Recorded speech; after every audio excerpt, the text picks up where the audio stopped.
黑多古不，大家好，不要说后，花莲县万荣乡太鲁阁族及赛德克族姆盖巴里感恩祭活动仅定于109年10月8日星期四，在万荣乡万荣村区社区预定地举行。乡长古明光今天特别介绍今年姆盖巴里感恩祭活动大会舞曲拉黑多古，表述真正的太鲁阁族人拥有跨越高山的勇气。嘹亮的歌声响彻山林，与我们交朋友，你一定会感到开心，因为我们会衷心的祝福你，一起在以后的天空看见属于我们的彩虹。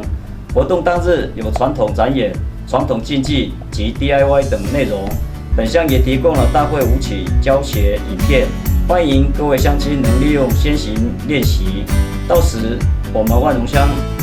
感恩祭的时候能够一起共襄盛举。谢谢，好爱书，拜拜。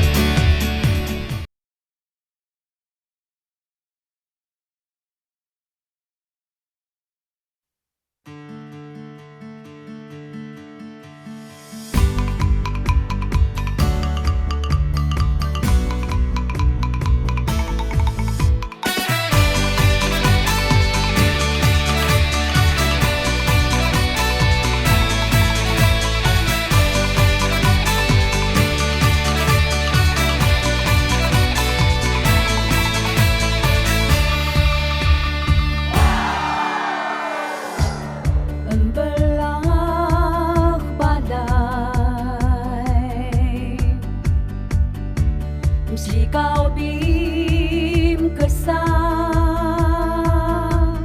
Terdua unak sebelah kau Pokoi degia Sau ni kalemun terlugu Kelehang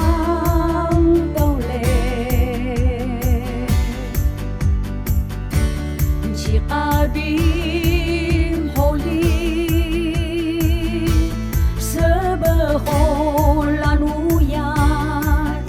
sekalan naa sauni kandan terlugu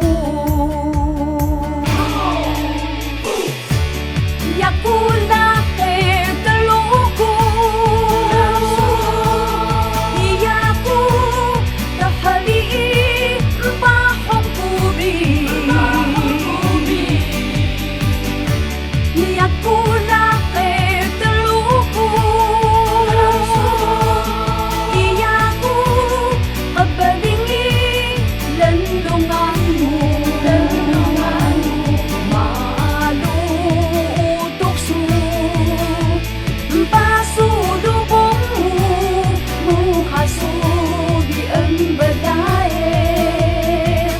Pasulah bohmu